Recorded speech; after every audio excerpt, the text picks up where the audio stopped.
always yung tandaan ang siko. Ito yung siko. Pag mawala kayo sa siko, tandaan nyo, sa likod lang ng pata front. Likod lang. Ito yung harap, ito likod, ito na yung siko na ritso.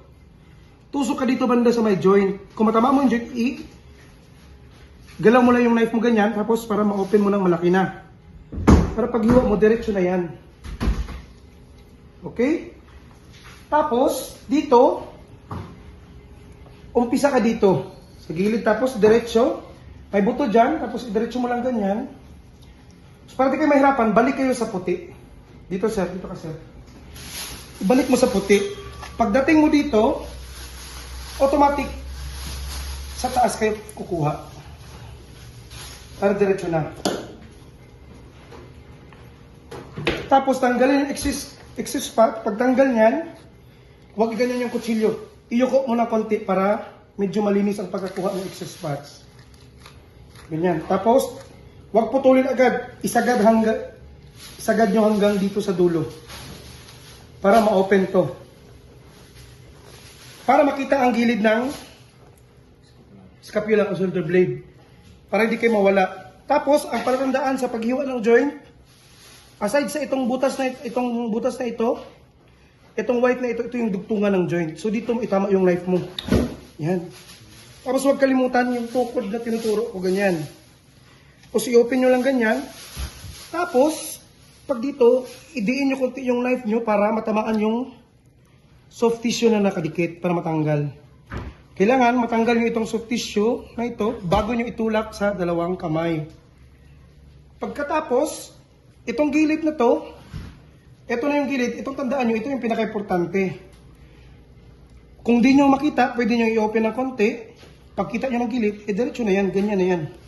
First na hiwa, huwag nyo munang idiin masyado. Para ma-familiarize yung buto, tapos saka nyo, idiin pangalawa. Ayan. Para diretso na yan. Tapos dito, pag mahirapan kayo dito, huwag nyo i-diretso.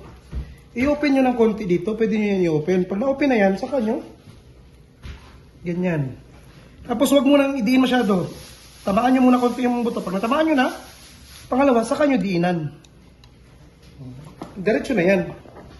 Tapos saka nyo, itulak. Kahit saan dyan, basta paglabas na ito, okay na yan.